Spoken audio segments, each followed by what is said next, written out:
دوستوں، کیسے ہیں آپ سب؟ امید ہے کہ مزاج عالی بخیر ہوں گے۔ دوستوں، استقبال ہے آپ کا ہمارے یوٹیوب طبی چینل عزیر ہیلتھ کیئر میں۔ دوستوں، امید ہے کہ مزاج عالی بخیر ہوں گے اور آپ جہاں بھی کہیں ہوں گے ہمارے بتائے ہوئے نسخوں سے فائدہ اٹھا رہے ہوں گے۔ دوستوں، میں آپ کا دوست اور آپ کا میزبان حکیم ظریف احمد صدیقی آج آپ حضرات کی خدمت میں جلق یعنی مسٹربیشن، جس کو ہست میتھن اور ہینڈ پریکٹس بھی کہا جاتا ہے، اس کے بارے میں آپ کو پوری معلومات دی جائے گی اور انشاءاللہ اس کا علاج بھی بتایا جائے گا۔ دراصل دوستوں، جلق یعنی ہست میتھن، یہ ہینڈ پریکٹس جو ہے، ان برے اعمال کا نام ہے، یعنی ان برے کارناموں کا نام ہے، ان برے اعمال کا نام اور غیر طبعی فعل ہے، یعنی بہت برا کارنامہ ہے اور بہت برا کام ہے۔ فریق ثانی کی غیر موجودگی میں جالق یعنی ہست میتھن کرنے والا غیر فطری طریقوں سے اپنے اعضائے تناسل سے یعنی انگ وشیش سے ہست میتھن کے دوارا انتشار اور انزال پیدا کرتا ہے اور سرور حاصل کرتا ہے۔ عام طور پر اس عمل سے جالق اپنے ہاتھ سے کام لیتا ہے، اس لیے اسے مشت زنی کہتے ہیں، یعنی ہست میتھن ہینڈ پریکٹس۔ ہاتھ کے علاوہ دوسری کئی قسم کی چیزوں سے بھی یہ فعل بد کیا جاتا ہے، یہ برا کام کیا جا سکتا ہے۔ بعض نادان تو ربڑ کی بنی ہوئی اشیاء سے، ربڑ کی بنی ہوئی گڑیا وغیرہ سے، ربڑ کی بنی ہوئی چیزوں سے بھی مطلب براری کر لیتے ہیں، اپنا مطلب نکال لیتے ہیں، اپنا کام نکال لیتے ہیں۔ نیز بعض اوقات ایسا بھی ہوتا ہے کہ کھیل کود کے دوران یا گھوڑے کی سواری یا بائیسیکل کی گدی کی رگڑ لگنے سے اتفاقیہ طور پر انزال یعنی اسخلن ہو جاتا ہے اور پھر اس فعل بد کی یعنی برے کام کی عادت پڑ جاتا ہے۔ ہست میتھن کی عادت مردوں میں ہی محدود نہیں ہوتی، عورتوں میں بھی پائی جاتی ہے۔ اگر گندی فلمیں، فحش لٹریچر، سنیما یا تھیٹروں میں عشق انگیز تماشے دیکھے جاتے ہیں، عشق انگیز تماشے دیکھے جائیں تو ان صورتوں میں جوان عورت کا ہست میتھن کی بری عادت کے ساتھ مانوس ہو جانا تعجب کی بات نہیں۔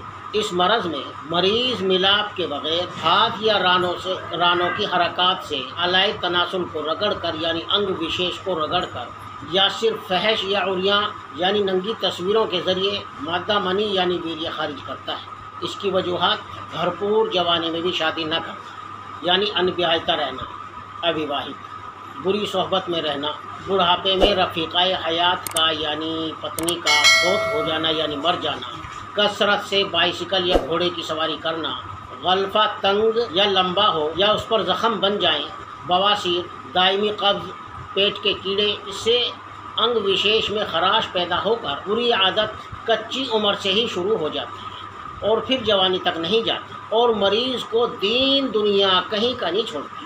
عورتوں میں عدم تسکین کی جنسی تسکین سے بھی یہ مرض ہو جاتا ہے، جس کا کارن اس کے مرد کی کمزوری یا شیگر پتن ہوتا ہے۔ حقیقت یہ ہے کہ اس کے کئی کارن ہیں۔ ہست میتھن کی ادھکتا سے انگ وشیش کے رگ اور پٹھوں میں خرابیاں پیدا ہو جاتی ہیں۔ جس طرح ادھک ملاپ سخت نقصان دہ ہے، اسی طرح ہست میتھن بھی بہت خطرناک ہوتی ہے، بلکہ ہست میتھن سے تو کئی گنا زیادہ نقصان ہوتا ہے۔ اب سوال یہ پیدا ہوتا ہے کہ ہست میتھن سے کئی گنا زیادہ نقصان کیوں ہوتا ہے؟ اس کا جواب یہ ہے کہ جتنا نقصان ملاپ سے اخراج منی ہوتا ہے یعنی ویریہ خارج ہوتا ہے، اتنا ہی نقصان ہست میتھن سے اخراج مادہ کی صورت میں ہوتا ہے۔ گویا اتنا نقصان تو برابر رہا۔ اب سنیے، نمبر 1، ہست میتھن میں بار بار حرکت کرنے کا موقع ملتا ہے، آسانی ہوتی ہے، رکاوٹیں کم ہوتی ہے، اس لیے آدمی اس برے فعل کا شکار زیادہ ہوتا ہے۔ نمبر 2، ہست میتھن کی رگڑ سے سخت رگڑ کی وجہ سے رگ اور پٹھوں میں خرابی ہو جاتی ہے اور جس کو ہست میتھن کی عادت ہو وہ یہ سمجھتا ہے کہ وہ ایک ناجائز کام کر رہا ہے، برا کام کر رہا ہے، وہ ایک غیر فطری امر کا مرتکب ہو رہا ہے، غیر فطری فعل کا، غیر فطری کام کا مرتکب ہو رہا ہے، وہ چوری چھپے کام کا مجرم بن رہا ہوتا ہے۔ ان باتوں کا اس کے ذہن اور اخلاق پر برا اثر پڑتا ہے، وہ ذہنی انتشار میں مبتلا ہو جاتا ہے، یہ نقصان ملاپ سے زیادہ ہوتا ہے۔ نمبر 4، ملاپ میں قدرت نے جو لذت رکھی ہے، اس مسرت سے جو خون، حرارت اور گرم جوشی پیدا کرتا ہے، وہ ہست میتھن میں مفقود ہوتی ہے، نہیں پائی جاتی۔ اسی لیے ویریے کا اسخلن جلدی ہو جاتا ہے۔ ویریے کا اسخلن تو ہو جاتا ہے لیکن روح کی مسرت، روح کی شادمانی مفقود ہوتی ہے۔ یہ ہے فرق دونوں میں۔ ہست میتھن سے دماغ پر جو اثرات حاوی ہوتے ہیں، ہست میتھن کرنے والے کو مریض بنانے میں زیادہ معاون و مددگار ہوتے ہیں، زیادہ سہایک ہوتے ہیں۔ ایسے لوگوں کی حس بڑھ جاتی ہے، ذرا سے تصور سے بھی، ذرا سے سوچنے سے بھی، خیال سے بھی انہیں خواہشات ستاتی ہے۔ منی اور مزی کا اخراج سوچنے ہی سے ہونے لگتا ہے۔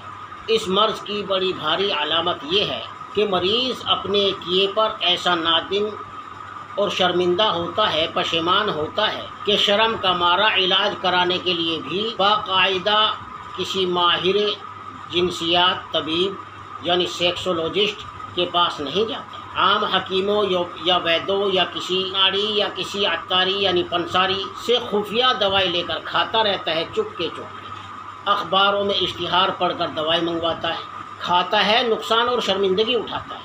آخر مجبور ہو کر یا تو کسی ماہر جنسیات طبیب یعنی سیکسولوجسٹ کے پاس جاتا ہے، اس سے سمپرک کرتا ہے، یا مایوس ہو کر خودکشی کرنے کی دل میں ٹھان لیتا ہے۔ جب اس کے مرض کی، اس کے روگ کی پوری بڑھوتری ہو جاتی ہے اور مریض ڈاکٹر کے پاس جاتا ہے تو چہرہ زرد، سر جھکائے شرم کے مارے آنکھیں دو چار نہیں کرتا۔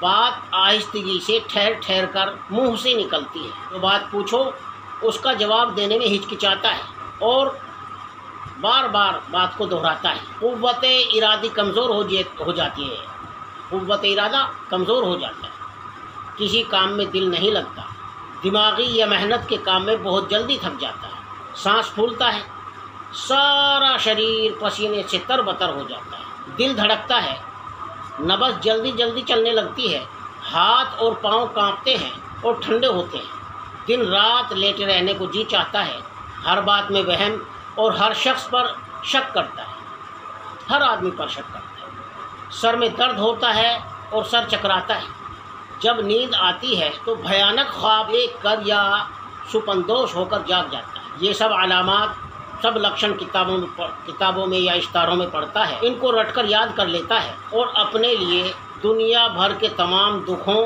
اور تکلیفوں کا مجسمہ بنا لیتا ہے۔ اور خوبی یہ ہے کہ بہت سی بات چیت اور سوال و جواب کے بعد ادھر ادھر کی فضول باتیں بتا کر مشکلوں کے بعد اصل مطلب کی بات کرتا ہے اور کمزوری اور ہست میتھن کے اپنے جرم کو قبول کرتا ہے۔ عورتوں میں اس مرض میں بچے دانی سوج جاتی ہے اور وجائنا کا منہ بڑا اور ڈھیلا ہو جاتا ہے، عام کمزوری، خون کی کمی اور اعضائے رئیسہ کمزور ہو جاتے ہیں۔ اب آتے ہیں علاج کی طرف، آپ کو اس کا علاج بتاتے ہیں۔ اس عادت بد کی سب سے پہلے مریض کو اپنے اس فعل سے، اپنے اس جرم سے توبہ کرنی پڑے گی اور توبہ کرنی چاہیے۔ خیالات کو درست رکھنا، اپنی سوچ کو صحیح رکھنا اپنے اختیار کا کام ہے۔ ناول، سنیما اور بری صحبتوں سے بچنا چاہیے۔ گرم مسالے دار چیزوں کے کھانے سے پرہیز کرنا چاہیے۔